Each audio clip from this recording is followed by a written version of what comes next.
Why do some men never seem to grow up? They get stuck somewhere between adolescence and adulthood, even when they're in their 30s, 40s, or even 50s.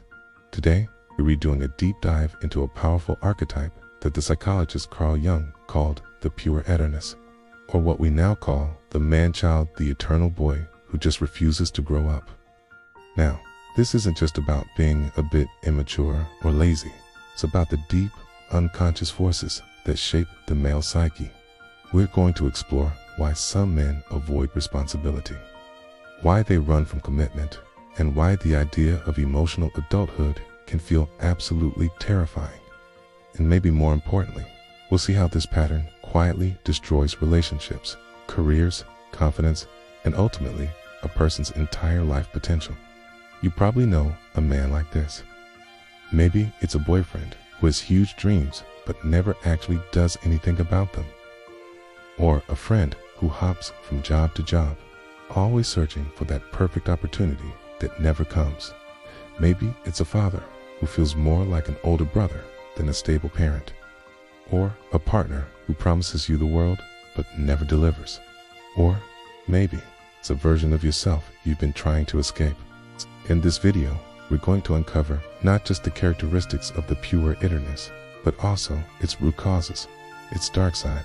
It's the path toward real, grounded maturity.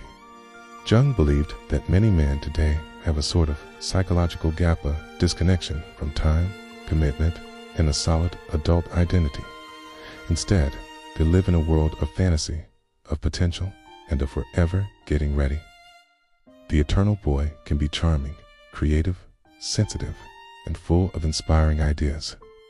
But underneath that shiny surface lies the shadow, emotional instability, a crippling fear of failure, running from responsibility, avoiding anything uncomfortable, and a deep unconscious connection to the mother archetype. This creates emotional dependency, stagnation, and makes it impossible to build a real adult life. So, why do some men never grow up? Well, they stay emotionally adolescent for a few key reasons. Fear of failure, the fear of routine and structure, and often overprotective parenting, especially from a mother. Sometimes it's trauma or emotional neglect. They learn to avoid pain and discipline at all costs. They get addicted to the idea of possibilities, not the reality of making one happen. They might even use spirituality as an excuse, saying they're meant for something greater, to justify not doing the hard work now. Many men get to their 20s or 30s without ever learning the basic psychological skills for adulthood: commitment, discipline, self-regulation, delayed gratification, emotional responsibility, and the ability to face failure without completely falling apart. So, what do? They escape, into new jobs, new dreams, new relationships, or spiritual ideals that let them stay immature. This is the core of the man-child psyche. He wants success without the effort, love without the responsibility, freedom without the consequences, and adulthood without the sacrifice. And Carl Jung explained exactly why this happens. In Jungian psychology, the Puer Aeternus is the eternal child, the inner boy who never makes that crucial transition into an adult identity. You see this archetype everywhere in myths, stories, and modern culture. He's the golden boy, the dreamer, the chosen one, the gifted but lost soul who could be great someday. But someday never arrives. The Puer Aeternus is always waiting for the right moment, the right inspiration, the right partner, the right opportunity, the right version of himself. This inability to enter real time, to commit, to begin, to choose one thing is the source of his suffering. He just floats and drifts, becoming more and more disconnected from the adult world. Now, Jung said that every archetype has a light side and a shadow side.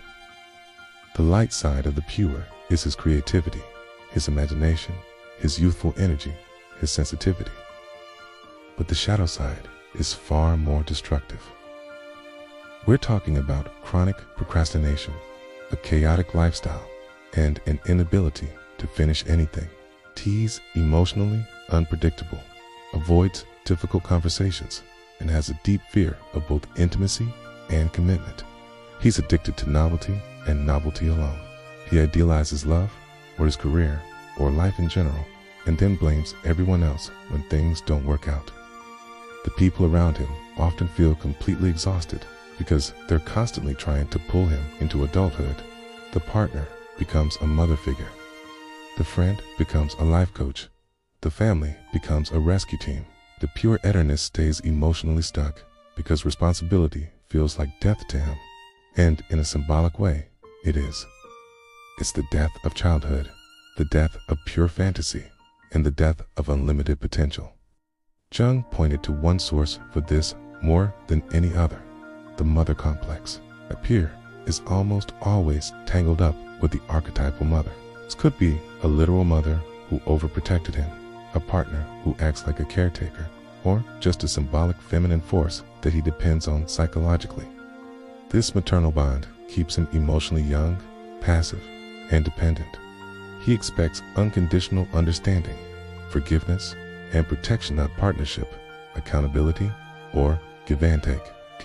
A man-child doesn't really want a girlfriend. He wants a mother disguised as a girlfriend. If you've ever dated a man-child, you know the emotional roller coaster. First, he's charming, passionate, and exciting. Then he starts avoiding any kind of structure or commitment. He becomes distant or just disappears when things get serious or real. He might even blame you for expecting too much from him. Then he comes back with big promises, but nothing ever really changes. This loop repeats over and over because the Puer doesn't see adulthood as freedom. He sees it as a prison. Responsibility triggers terror, so he runs, escapes, sabotages, or just withdraws. Jung warned that the Puer Aeternus faces a tragic destiny if he does unto mature. He grows old without ever truly becoming a man. All those unfulfilled dreams become heavy psychological burdens. Wasted potential turns into self-hatred, and the illusion of freedom is replaced by deep isolation. Life becomes a sad cycle of drifting, escaping, and regretting. Many men hit 40, 50, or 60, still feeling like they're 17 inside. The pain of that realization is often the only thing that can be a turning point, the moment when the inner boy can no longer run from the demands of being an adult. So, what is the path to maturity? It requires what Jung called individuation, the psychological birth of the adult self. And just like any birth, it's painful. The Puer must confront his fantasies and accept his limits. He has to take responsibility, embrace discipline, and build consistency. He must face failure, create structure in his life, commit to real relationships, and choose a purpose over perfection. This is where shadow work becomes essential. He has to face the parts of himself he's avoided his entire life. It isn't about killing his creativity or his passion. It's about integrating those qualities into a stable adult identity. The goal isn't to eliminate the inner child. The goal is to stop letting him run the whole show. Healing the inner boy requires grieving the life that never happened. It means letting go of idealized fantasies, breaking that psychological dependency, and learning emotional self-regulation. It's about building discipline step by step, committing to daily responsibilities, and choosing real, messy relationships over perfect illusions. As a man starts to take responsibility for his own life, the Puer begins to transform. He becomes creativity with discipline, dreams with action, freedom with structure. This is real adulthood, and this is real power. If you recognize this pattern in your partner, your father, your son, a friend, or even in yourself, then I hope this video gives you the psychological map to understand it and the steps to break free. Understanding the Puer Aeternus isn't about judging anyone. It's about awakening. It's about making that crucial transition from emotional adolescence to mature manhood. Thanks for watching.